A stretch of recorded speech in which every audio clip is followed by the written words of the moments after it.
So if you're thinking of getting IVF or getting your eggs frozen, then this is a video that you need to watch so you can understand the entire process of freezing your eggs. In my first video, I talked a bit about the prep work. In this video, we're going to talk about all the medications. We're going to talk about the priming stage and then the stimulation phase. And we're going to talk about just what we needed to do leading up until the surgery date. And so if that sounds like something that you want to learn about, then just keep watching this video. My name's Tayyaba and I got my eggs frozen in January 2024, so about a year and a bit ago. And I got it done in downtown Toronto at Mount Sinai Hospital. And I did it without a partner just because I knew that I really wanted to have kids, but I didn't have a partner and I didn't want to feel pressured that, the next person that I meet has to be the person who I'm going to have kids with. So it made sense for me to get my eggs frozen, even though my results were really good. And I'm going to do a whole video about kind of conversations that I had or things that I thought about before I got my eggs frozen. But I basically decided it was the right thing for me. And I also decided that I didn't want to wait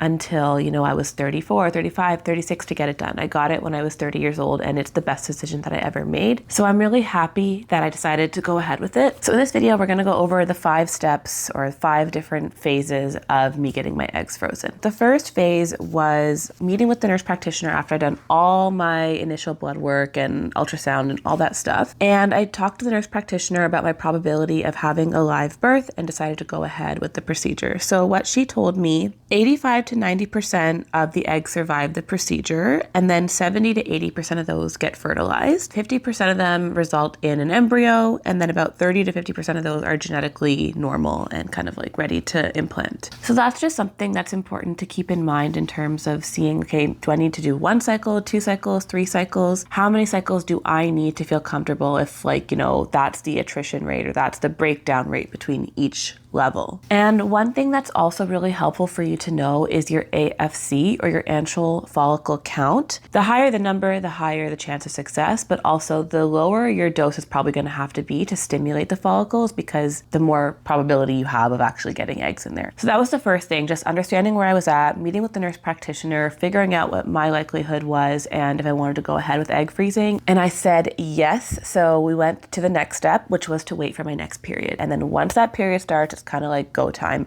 That's when all the next series of events happen. And then at the end of that month is when I went for my egg freezing surgery. So after your period, you're going to be in 2 different phases. So one is called the priming cycle and one is called the stimulation cycle. So the priming cycle is about 10 to 14 days. And what happens in the priming cycle is that the clinic will ensure that you have a gradual and even consistent growth of your follicle. So there's no chosen follicle that gets picked.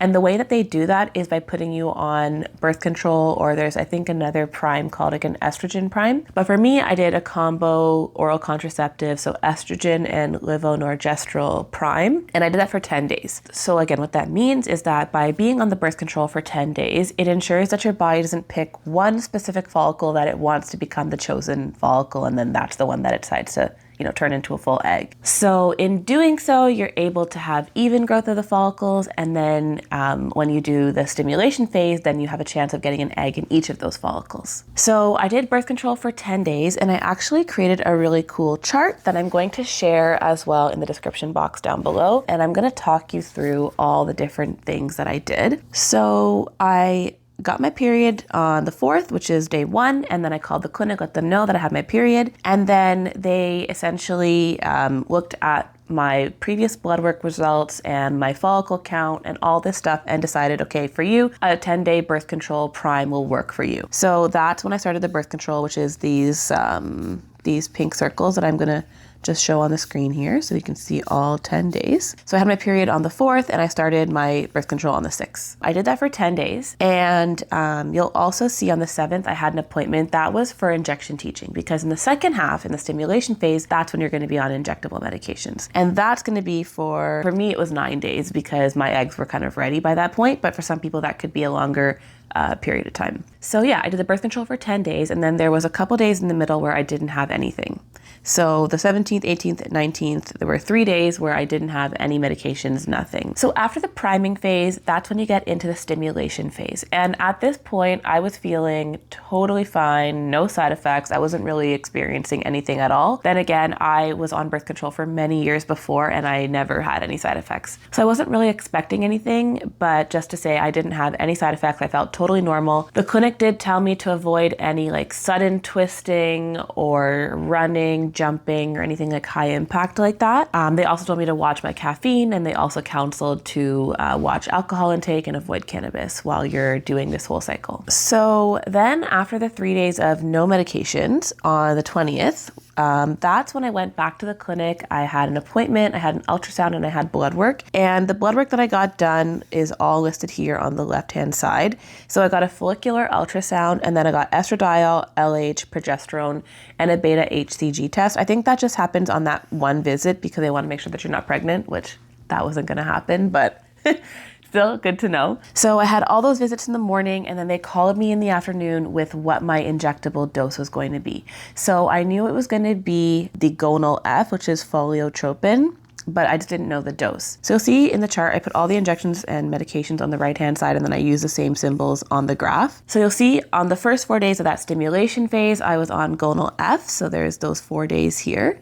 And then I went back into the clinic for another appointment, another ultrasound and blood work. And that's where they are looking at estradiol, LH, and progesterone. And that helps them decide how much of the gonal F you should be on, if you need a dose increase, dose decrease, as well as putting you on the orgalutran. And what these two medications do are they enhance the growth of the follicles that are in your ovaries, and it also helps you generate as many mature eggs as possible. That way, when you go in for surgery, you're kind of retrieving as many mature eggs as you possibly can. And what the clinic told me is kind of like a safe upper limit is somewhere in the 20s, maybe low 20s of number of eggs they're trying to target to retrieve. Because say you have like 40 follicles. You don't want to fill every single one of those with an egg, because then you can have a lot of side effects, a lot of bloating, and just not feel very good, as well as it just increases your estrogen a lot. So the target would be like a max of somewhere in the low 20s. Some people can only have a couple, some people are in their 10s, some people are in the 20s. I know some people who had 30s, but the point is that they generally are targeting the medication so that you have around somewhere in your 20s if they expect you to have a good response. So after the 4 days of gonal F, I had the appointment. They saw how things were going, and then I had 4 more days of both medications. So of gonal F plus orgalutran. I had another blood work and ultrasound a couple days after that, and then again on the 28th. So by the 28th, that was when the clinic was deciding whether or not I was ready for my trigger injection and if I could have my surgery on the 30th, because things were going really, really well. So the clinic wants to balance the risk of ovarian hyperstimulation, which I'm going to talk about in a different video, compared to getting the most number of eggs as possible. And so that's why on day 28, you basically at that point, you're going in every day or every other day for blood work and ultrasound to just get you to the right point and see where you're at so that they can get you ready for surgery. And on the 28th, I went in for the appointment, blood work and ultrasound, and they decided, yes, you're ready to go. And at 9 p.m. on that night, I had to take 2 different medications, which is Superfact and Pregno. And those medications kind of like help your body to release the eggs. So the clinic is going to want to balance the risk of ovarian hyperstimulation syndrome, but also getting as many eggs as you possibly can. So what Mount Sinai says about OHSS is a serious complication predominantly associated with IVF. OHSS is a self-limited disorder that's characterized by dehydration, accumulation of fluid in the abdomen and chest, and increased blood concentration that could lead to the formation of blood clots. The risk of OHSS requiring hospitalization is 0.1 to 2%. So basically what happens is you get a lot of extra fluid buildup, which can make it hard to breathe, and then that can lead to complications as well as leading to blood clots. But they do want to balance that risk with the benefit of having as many mature eggs as possible. So when you're getting your trigger injections, there's 2 medications that we're talking about here. The first one is Pregno, which is human chorionic gonadotropin, HCG, which basically tells your body, okay, release the egg. Like we want to induce ovulation. And at the same time, the Superfact is actually something that's going to inhibit ovulation. So one of them is triggering ovulation, one of them is preventing ovulation too early. That way you get this perfect balance of when it's time to go for surgery, you've kind of triggered the ovulation and you've held off the actual process of it until the time of your surgery. So it's a very careful balance between the two, and the timing is really important because the idea is if they time it just right, then all those eggs that you just made over the last couple weeks are gonna get released at the perfect time when the surgery happens. So I did the trigger injection, and then 36 hours later, I went in for the surgery, which was egg freezing day, and that's the process. If you want to see another video all about the surgery, how it went, some footage, I took a couple videos while I was in the prep room for surgery. I can talk about my experience, if it hurt or not, and just how the whole process went. I will definitely make another video for you all about the surgery. But in the meantime, I hope you found this information as well as this chart that I'm going to be including very helpful. And don't forget to check the description box so you can download it for yourself and have a copy of it so you can also feel really well equipped for when you decide to go get your eggs frozen, if that's something that you want to do. So thank you so much for watching, and I'll see you in my next video. Bye.